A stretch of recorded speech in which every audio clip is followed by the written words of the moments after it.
జనాన్ని నమ్మించి నట్టేట ముంచిన చంద్రబాబు ప్రభుత్వం ఆయన ఎప్పటిలాగే ఎన్నికల్లో హామీలు ఇవ్వటం, ఆ తర్వాత అధికారంలోకి వచ్చిన తర్వాత ప్రజల్ని ఎలా మోసం చేస్తాడో ఈ బడ్జెట్ లో మీరు చూస్తే ఆయన తన ఇచ్చిన హామీల్ని ఎలా గాలికి వదిలేశాడో స్పష్టంగా అర్థమవుతుంది. ముఖ్యంగా మహిళలకి ఇంట్లో ఎంతమంది ఉంటే అంతమందికి 1500 ఇస్తాం, నీకు 1500 నీకు 1500 అని గొప్పగా ప్రచారం చేసుకున్నారు. కానీ ఈ రోజు బడ్జెట్ లో చూస్తే ఆ హామీకి ఎక్కడా కూడా ప్లేసే లేదనేది మనకు కళ్ళారా కనిపిస్తుంది. అంతేకాకుండా ముఖ్యంగా నిరుద్యోగులకి ఉద్యోగ అవకాశం ఇస్తాము లేదా నిరుద్యోగ భృతి ఇస్తామని ఈ రోజు నిరుద్యోగుల్ని ఏ విధంగా పంగనామాలు పెట్టారో మనం కళ్ళారా చూస్తున్నాం. అండ్ ఈ రోజు మీరు చూస్తే ఉచిత బస్సు ప్రయాణాన్ని అందరికీ కూడా మహిళలకు ఇస్తామని చెప్పి ఆ ఊసే బడ్జెట్ లో లేకపోవడం అనేది దురదృష్టకరం. ఇక ముఖ్యంగా చదువుకున్న పిల్లలు వాళ్ళకి ఇచ్చే తల్లికి వందనం సో ప్రతి సంవత్సరం 12,400 కోట్లకు పైగా అవుతుంది. అంటే 2 సంవత్సరాలకి కలిపి 25,000 కోట్లు ఈ రోజు బడ్జెట్ లో కేటాయించాల్సి ఉంటే కేవలం 9,400 కోట్లు మాత్రమే కేటాయించారు.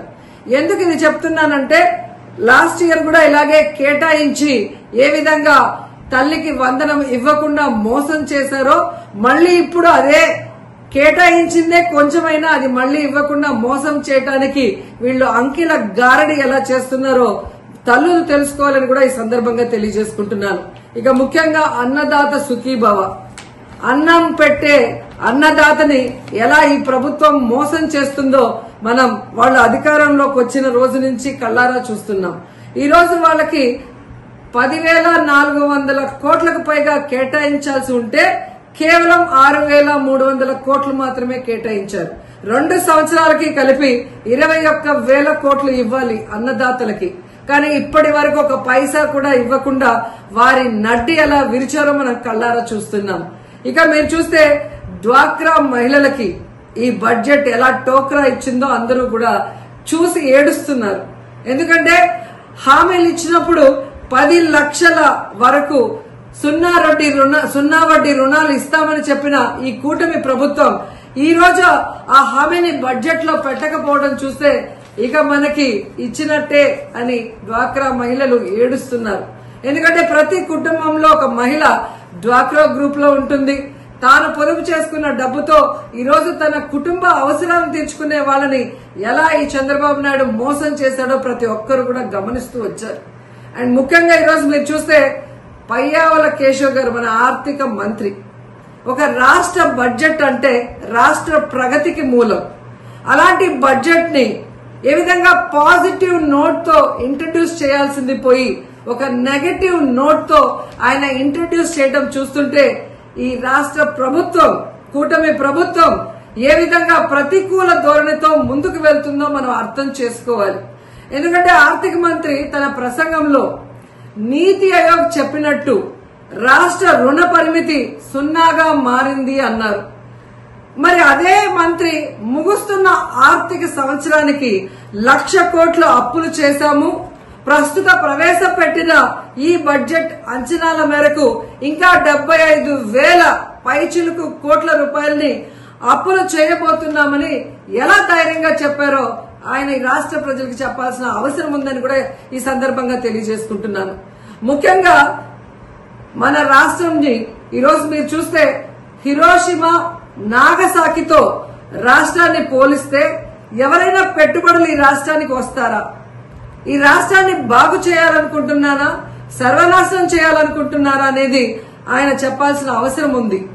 ఎందుకంటే ఈ రోజు పయ్యావుల కేశవ్ గారు చంద్రబాబు నాయుడు గారిని ఇంప్రెస్ చేయడానికి భజన చేయడానికే సమయం అంతా కూడా వెచ్చిస్తున్నారు తప్ప తను పెట్టే బడ్జెట్ ఈ రాష్ట్రానికి రాష్ట్ర ప్రజలకి ఉపయోగపడే విధంగా పెట్టాలి అన్న దాని మీద ఆయనకి కాన్సన్ట్రేషన్ లేదు అనేది మనం ఆ బడ్జెట్ ప్రసంగం చూస్తేనే అర్థమవుతుంది.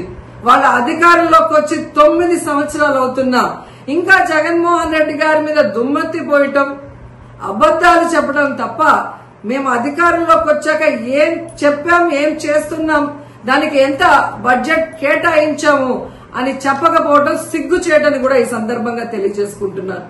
ఎందుకంటే చంద్రబాబు నాయుడు ముఖ్యమంత్రిగా దిగిపోయే నాటికి, జగన్మోహన్ రెడ్డి గారు ముఖ్యమంత్రిగా ప్రమాణ స్వీకారం చేసే నాటికి రాష్ట్రం ఖజానాలో 100 కోట్లే ఉంది. కానీ ఏ రోజు జగనన్న నెగటివ్ గా మాట్లాడలేదు.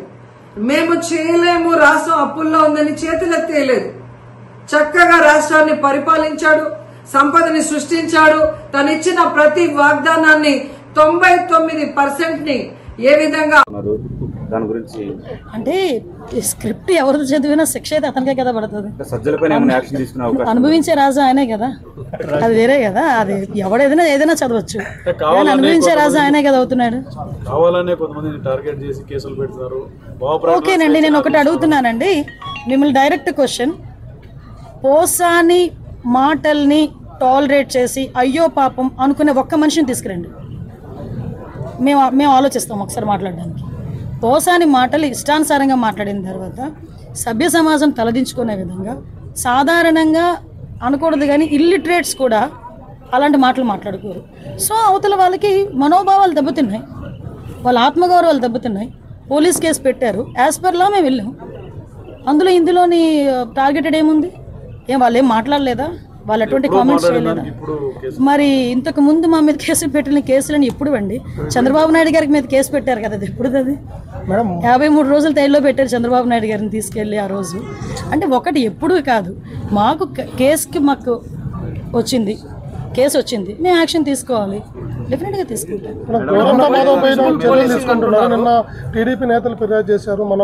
అదేనండి, మేము కూడా అంటే విషయం ఏంటంటే ప్రభుత్వాన్ని కూల్చే కుట్ర చేయబోతున్నారు అనేది కంప్లైంట్ కూడా వచ్చింది. అంటే అదేనండి, ఇందాక మీకు చెప్పాను, ఏది పడితే అది మాట్లాడడానికి అవ్వదండి. డెఫినెట్ గా మీకైతే వాక్ స్వతంత్రం ప్రజాస్వామ్యంలో అంబేద్కర్ గారు ఇచ్చారు, కానీ ఎలా పడితే అలా మాట్లాడమని ప్రజాస్వామ్యంలోని కూడా రాజ్యాంగంలో కూడా లేదు. అంటే అవతల వాళ్ళని రెచ్చగొట్టే విధంగా మాట్లాడడం కానీ, ప్రభుత్వాలని రెచ్చగొట్టే విధంగా మాట్లాడడం కానీ, ప్రజలను రెచ్చగొట్టే విధంగా మాట్లాడే పరిస్థితులు ఉంటే కనుక కంపల్సరీ చట్టపరమైన చర్యలు తీసుకుంటాం. మాధవ్ ఇంకా ఎవరెవరి పేర్లు ఉన్నాయి? రెడ్ బుక్ పరంగా మేము వెళ్ళాలి అనుకుంటే ఈరోజు వైఎస్ఆర్సీపీ నాయకులు ఎవరు రోడ్ల మీద తిరగరండి. దయచేసి మీరు కూడా అర్థం చేసుకోవాలి. మేము యాజ్ పర్ లా వెళ్తున్నాము, యాజ్ పర్ వాళ్ళు ఎవరైనా కంప్లైంట్ ఇస్తే కంప్లైంట్ బేస్ చేసుకొని వెళ్తున్నాము.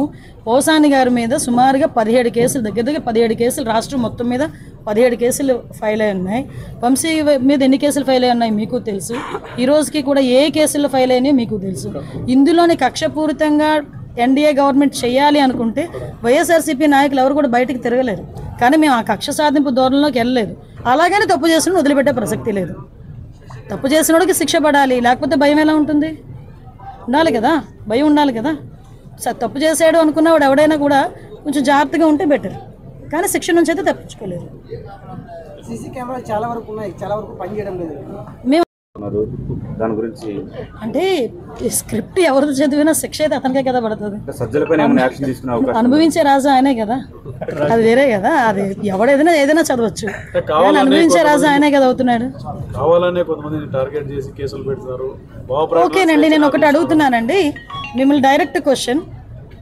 పోసాని మాటల్ని టాలరేట్ చేసి అయ్యో పాపం అనుకునే ఒక్క మనిషిని తీసుకురండి, మేము ఆలోచిస్తాం ఒకసారి మాట్లాడడానికి. పోసాని మాటలు ఇష్టానుసారంగా మాట్లాడిన తర్వాత సభ్య సమాజం తలదించుకునే విధంగా, సాధారణంగా అనకూడదు కానీ ఇల్లిటరేట్స్ కూడా అలాంటి మాటలు మాట్లాడుకోరు. సో అవతల వాళ్ళకి మనోభావాలు దెబ్బతిన్నాయి, వాళ్ళ ఆత్మగౌరవాలు దెబ్బతిన్నాయి. పోలీస్ కేసు పెట్టారు, యాజ్ పర్ లా మేము వెళ్ళాం. అందులో ఇందులోని టార్గెటెడ్ ఏముంది?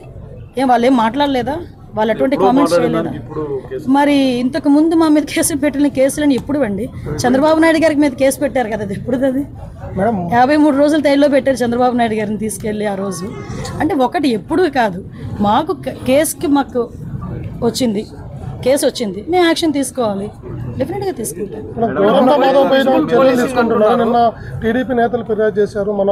అదేనండి, మేము కూడా అంటే విషయం ఏంటంటే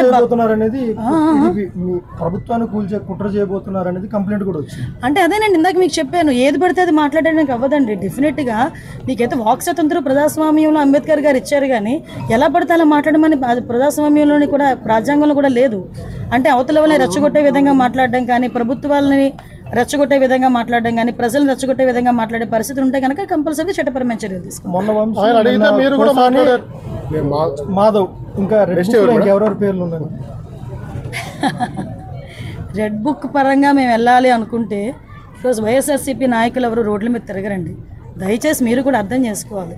మేము యాజ్ పర్ లా వెళ్తున్నాము, యాజ్ పర్ వాళ్ళు ఎవరైనా కంప్లైంట్ ఇస్తే కంప్లైంట్ బేస్ చేసుకొని వెళ్తున్నాము. పోసాని గారి మీద సుమారుగా 17 కేసులు, దగ్గర 17 కేసులు రాష్ట్రం మొత్తం మీద 17 కేసులు ఫైల్ అయి ఉన్నాయి. వంశీ మీద ఎన్ని కేసులు ఫైల్ అయి ఉన్నాయి మీకు తెలుసు. ఈ రోజుకి కూడా ఏ కేసులు ఫైల్ అయినాయో మీకు తెలుసు. ఇందులోని కక్షపూరితంగా ఎన్డీఏ గవర్నమెంట్ చేయాలి అనుకుంటే వైఎస్ఆర్సీపీ నాయకులు ఎవరు కూడా బయటకు తిరగలేరు. కానీ మేము ఆ కక్ష సాధింపు ధోరణిలోకి వెళ్ళలేదు. అలాగని తప్పు చేసిన వదిలిపెట్టే ప్రసక్తి లేదు.